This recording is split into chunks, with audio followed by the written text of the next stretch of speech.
L'opposition au sein du dialogue politique. Il est également membre du FRN, le Front National de Résistance. Bonsoir, M. Sarr. Bonsoir, Binta. Alors, vous avez travaillé durant 2 ans au sein du dialogue politique. Au finish, avez-vous l'impression d'avoir bien travaillé pendant 2 ans? Disons 1 an et demi, si on prend les 6 mois d'arrêt à cause de la pandémie. Mais au niveau de la commission politique, qui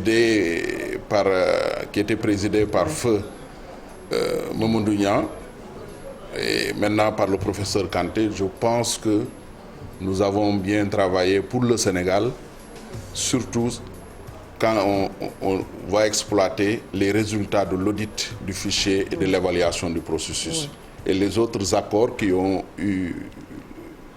été actés.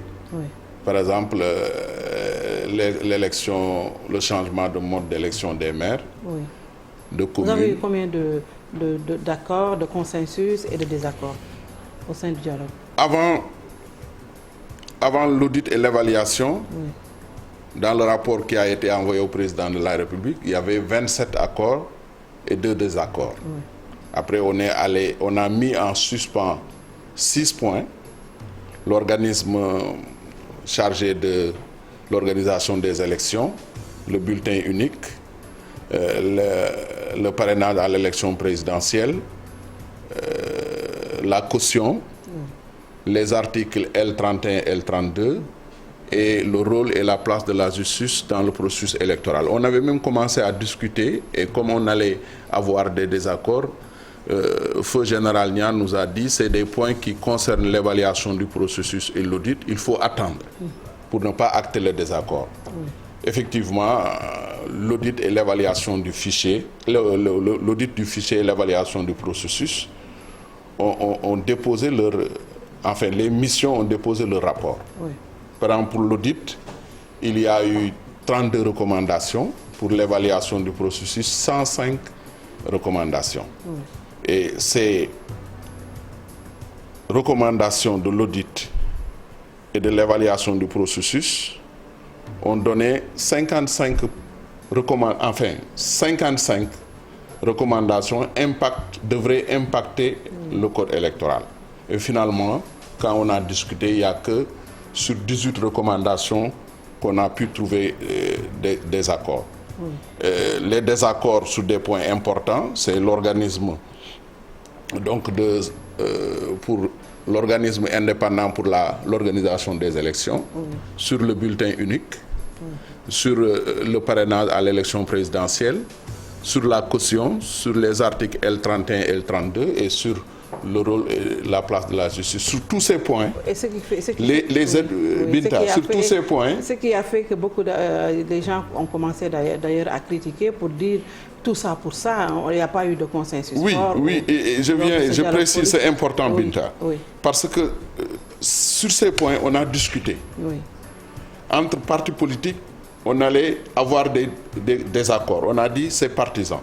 On pose la question à des auditeurs indépendants, à des évaluateurs indépendants, étrangers. Ils ont, pendant plusieurs mois, fait le tour du Sénégal, étudié nos documents, faire une revue bibliographique et tout, pour revenir nous dire, effectivement, nous vous recommandons d'avoir un organisme indépendant pour organiser les élections. Nous vous recommandons, à défaut de supprimer les articles L31 et L32, de réécrire cela. À défaut de supprimer le parrainage à l'élection présidentielle parce qu'il a été très mal fait, d'améliorer fortement. Sur le bulletin unique, ils disent nous vous recommandons dans le moyen terme, donc entre 6 et 24 mois, d'appliquer le bulletin unique parce que c'est une économie d'argent pour le Sénégal. La caution, ils nous disent il faut maintenir la caution à des niveaux raisonnables qui n'interdisent pas ou qui ne bloquent pas la participation des partis. Donc ça veut dire que les experts indépendants ont tranché le débat. Et le pôle de la majorité est resté dans ses positions et la commission cellulaire a dit, écoutons, après 2 jours de séminaire, entre le 28 juin et le 2 juillet, adressons une lettre au président de la République pour arbitrer. À notre grande surprise, le président de la République, sur les 5 points qui étaient contenus dans la lettre, au lieu de prendre sa casquette de chef de l'État, il a pris sa casquette de chef de parti. Et c'est dommage parce qu'on a dépensé plusieurs centaines de millions pour payer à des auditeurs. Je ne parle pas de la classe politique, mais des auditeurs indépendants. On a payé des centaines de millions. Centaines de millions. Ces gens-là viennent, ils ne connaissent pas le Sénégal, ils donnent un verdict, le président de la République devait arbitrer, mais sur 5 points, peut-être trancher, aller dans le sens des auditeurs, des évaluateurs, mais aller dans le sens de son parti, c'est un problème, Binta, parce que c'est lui-même, élu président de la République, qui a dit « j'invite à un dialogue, à une concertation ». Il n'était pas tenu. Il avait quand même promis, s'il y avait consensus, qu'il allait les faire appliquer. Oui, c'est sûr. C'est sûr. Et ces points-là... Mais les questions essentielles n'ont pas fait objet de consensus. Oui, mais c'est là où il y a le problème. C'est lui. C'est pourquoi les gens se sont demandé, est-ce que ça en valait la peine de absolument, faire ce dialogue? Absolument, on peut le dire. Mais moi, je ne le dirai pas. Mais je dis, le président de la République, il n'était pas obligé de faire un dialogue, d'appeler à une concertation sur ces questions. Parce que dans l'avant-projet de termes de référence, donc proposé par son gouvernement, il y avait tous ces points-là. L'organisme de gestion, il y avait le parrainage, il y avait la caution, etc. Donc s'il fallait trancher pour son pôle politique, il ne fallait pas appeler l'opposition, il ne fallait pas appeler les non-alignés, il fallait simplement faire la concertation avec son groupe politique et prendre des décisions. Donc le dialogue politique n'avait pas sa raison d'être pour vous? Le dialogue politique. C'est la finalité. Non, parce qu'il y a des choses intéressantes qui ont été... La révolution, c'est l'élection peut-être du maire au suffrage direct. Mais les articles L31, L32, le parrainage aux législatives à la présidentielle, l'autorité qui va absolument. charger les élections, ça c'est resté en suspens. Oui. Est-ce que l'enjeu aujourd'hui du code électoral, ça ne réside pas sur les désaccords qui ont été soumis à l'appréciation du chef de l'État? Il y a d'autres points importants comme le changement de... Enfin, l'harmonie, la demande d'harmonisation de la loi 7802 qui organise les réunions publiques. C'était un accord fort et en termes de liberté, on est arrivé à un accord qui puisse encadrer l'autorité administrative quand cette dernière doit prendre une décision d'interdiction. Ça, c'est important. Il y a d'autres points importants. Mais pour revenir sur la question des élections, vous savez, les articles L31 et L32, depuis 2010, tous les audits indépendants ont demandé, à défaut de supprimer, de réécrire. Ça veut dire que ce n'est pas une question liée à Khalifa Sall ou à Karim. Non, c'est une question de droit, de démocratie. Parce que, imaginez, quelqu'un qu'on soupçonne de voler donc des poules. Il a 7 mois de sursis. Il est radié d'office sur les listes électorales.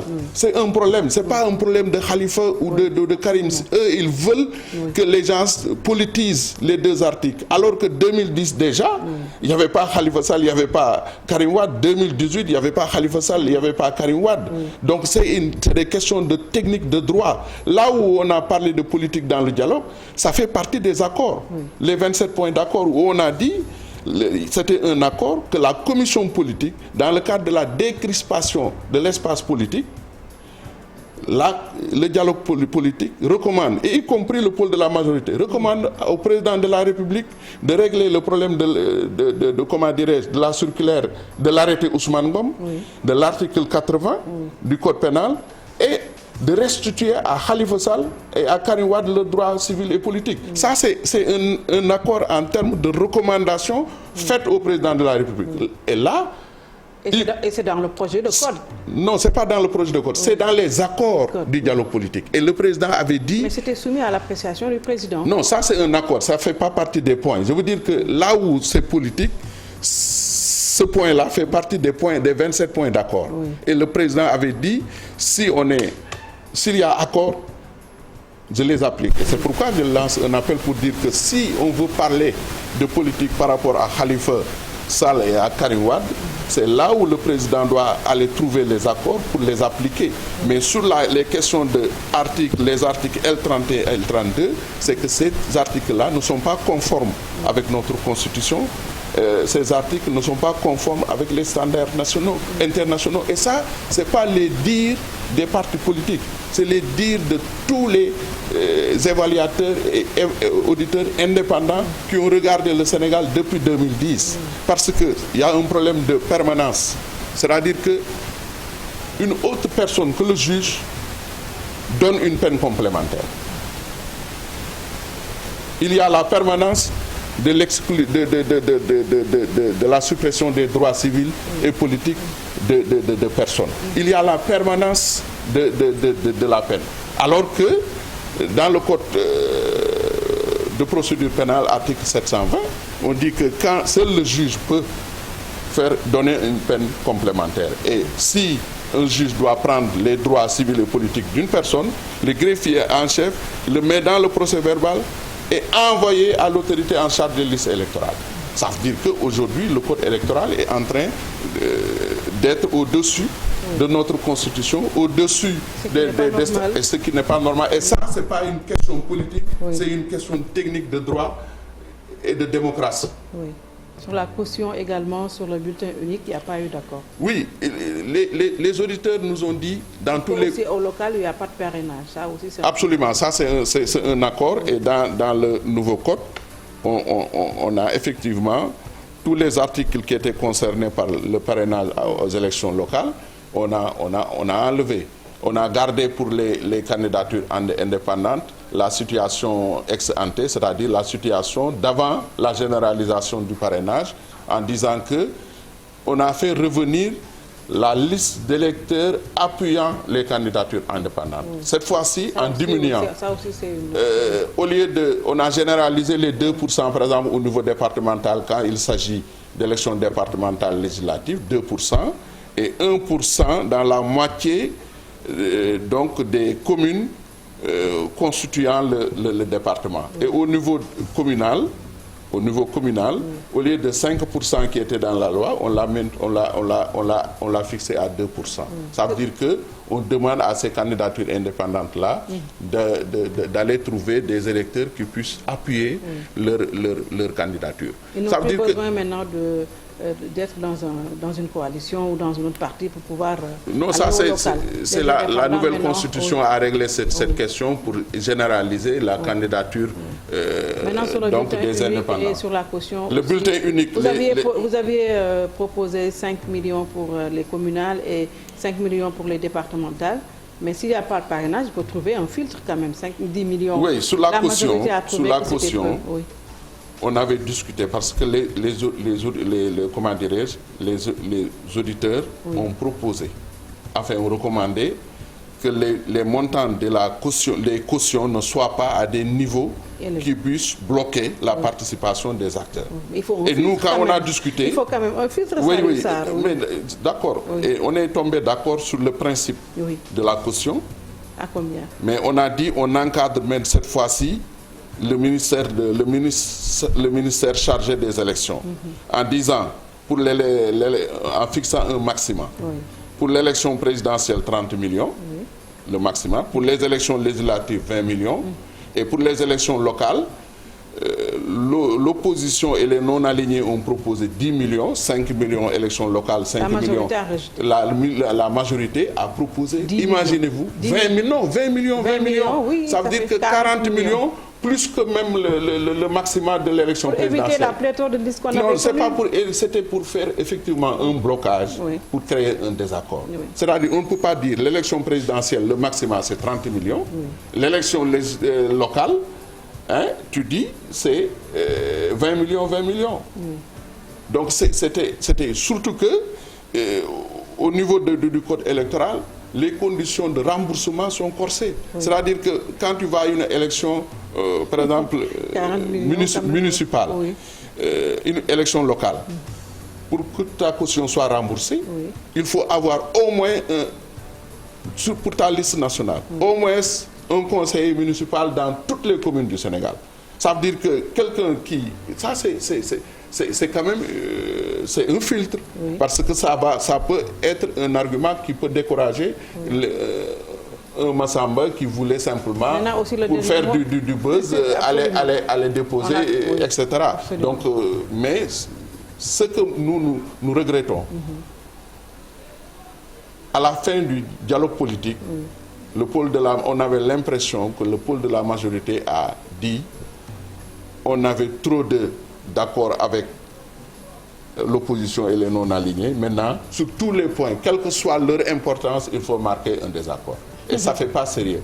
Ça fait pas sérieux. C'est regrettable pour le Sénégal. Parce que faire 1 an et demi, voire 2 ans, payer des centaines de millions à des étrangers pour venir regarder ton fichier électoral, évaluer ton processus électoral, faire 137 recommandations, 137 recommandations pour améliorer le système électoral sénégalais, pour améliorer le processus électoral sénégalais, et au finish, sur plus de 100 recommandations, tu mets ton veto pour bloquer. On dirait que c'est du sabotage. Comment faire maintenant, au-delà des échéances électorales, comment faire pour pouvoir parvenir à un code électoral consensuel fort pour éviter qu'on se limite seulement à un toilettage? Certainement d'autres... Enfin, moi je pense que demain, quand d'autres Sénégalais auront le pouvoir, on aura un code consensuel. Mais pour ces personnes de la majorité, je ne crois pas. Parce que, regardez Binta, sur une question, le pôle de la majorité est seul. L'opposition avec les non-alignés, avec la société civile. Il est arrivé sur des points. Le CNRA, la Sénat, même l'administration était d'accord sur des positions de ces entités-là. Seul le pôle de la majorité. Ce qu'on dit, l'adage dit que le bouquin ne l'union pour de gueule. Donc, par élégance républicaine, le pôle de la majorité devait donc aller dans le sens, pas seulement des positions des partisans, mais aller surtout dans le sens des recommandations pertinentes de la mission d'évaluation du processus électoral. Ce qui veut dire que rien n'a pratiquement changé. Si, il y a des choses qui ont changé, bon, donc on pouvait avoir mieux, on pouvait avoir plus. On pouvait avoir plus. Si on avait de bons gentlemen, de bons démocrates, on pouvait avoir plus. Le revient au président qui va quand même trancher. C'est pourquoi moi, il n'y aura pas encore des biscuits. Je ne déchante pas que d'ici le vote, je ne déchante pas d'ici le vote de la loi que le président puisse revenir, prendre de la hauteur, prendre sa casquette de chef d'État, regarder la pertinence des recommandations de ces 2 missions-là pour pouvoir, en tout cas, changer dans le bon sens le contenu du code électoral. Je pense que sur les articles L31 et L32, ce n'est pas politique, c'est technique. Depuis 2010, on dit que ce n'est pas conforme à la Constitution, aux normes internationales.